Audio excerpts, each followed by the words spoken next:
안녕하세요. 20407 김지연입니다. 네, 저는 지금부터 교과서 내용 중 이번 심화 과제에 필요한 내용만 발췌하여 간략히 설명해 드리도록 하겠습니다. 우선 평균 변화율입니다.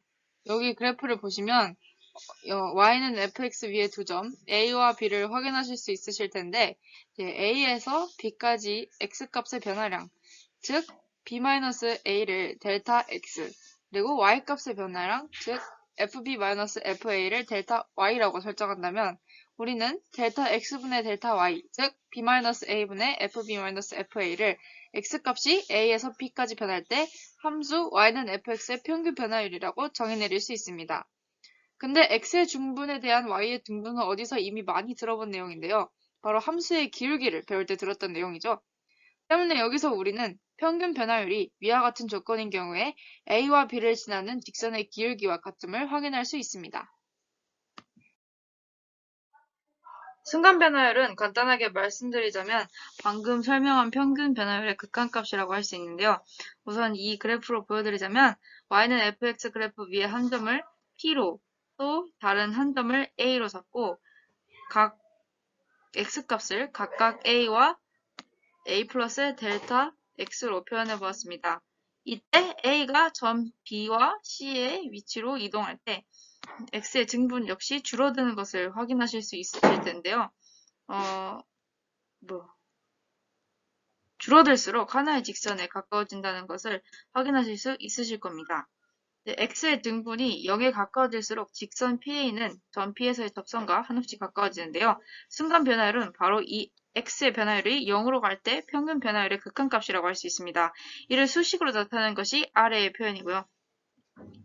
마지막으로 정리하자면 y는 fx 그래프에서 x는 a의 순간 변화율, 즉 미분계수는 a, fa를 지나는 점 P에서의 기울기와 같다는 것을 알 수 있습니다.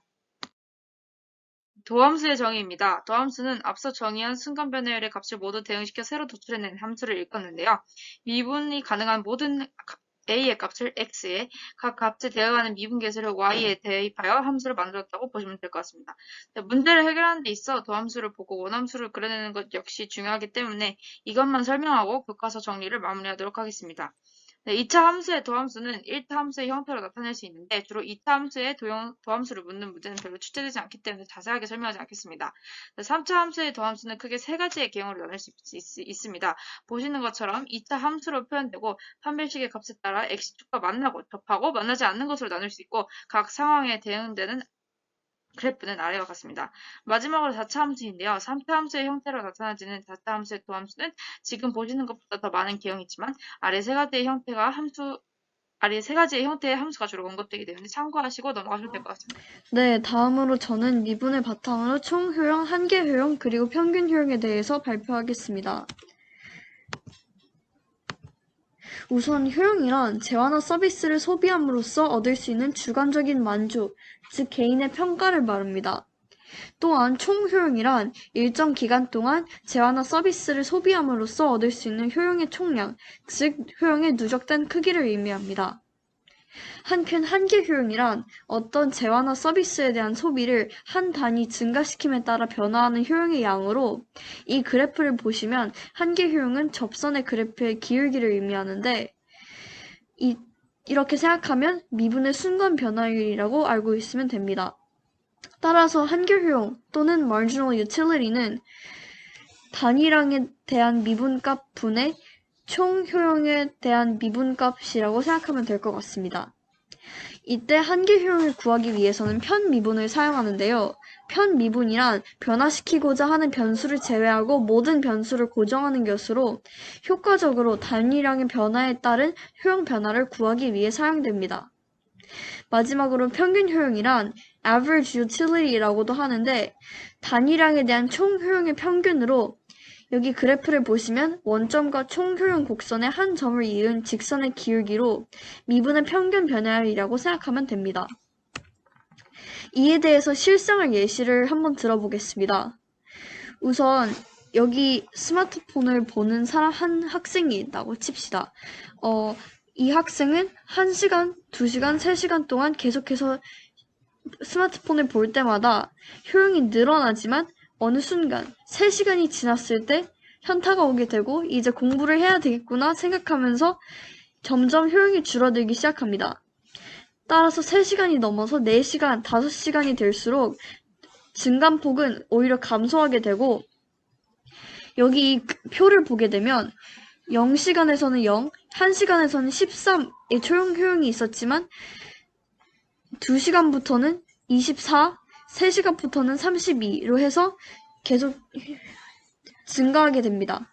하지만 3시간, 즉 현타가 오는 시간을 이후부터는 4시간 할 때 28, 5시간 할 때 14로 점점 그리고 더 많이 효용이 감소하게 됩니다. 따라서 여기에 대해서 5시간 동안의 평균 효용을 구하게 되면 5분의 14로 해서 2.8의 효용이 남습니다.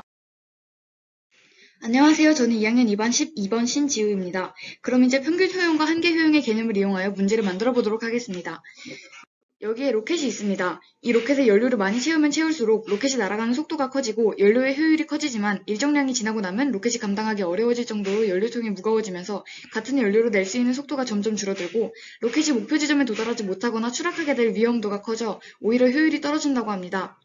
이 로켓의 연료 효율은 y는 마이너스 x제곱 더하기 6x 빼기 5의 그래프를 그리고 이때 최고의 효율을 낼 수 있는 연료의 양은 그 그래프의 극대값인 x는 3일 때라 할 수 있습니다.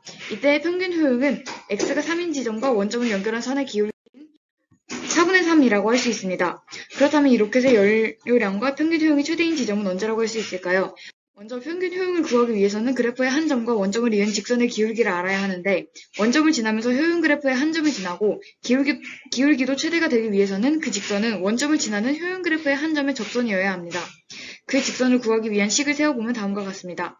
일단 접점 x의 값을 t라고 했을 때 그 선은 원점을 지나야 하므로 y는 괄호치고 마이너스 2t 더하기 6 괄호 닫고 x 빼기 t 빼기 t제곱 더하기 6t 빼기 5라 할 수 있고 0,0을 대입했을 때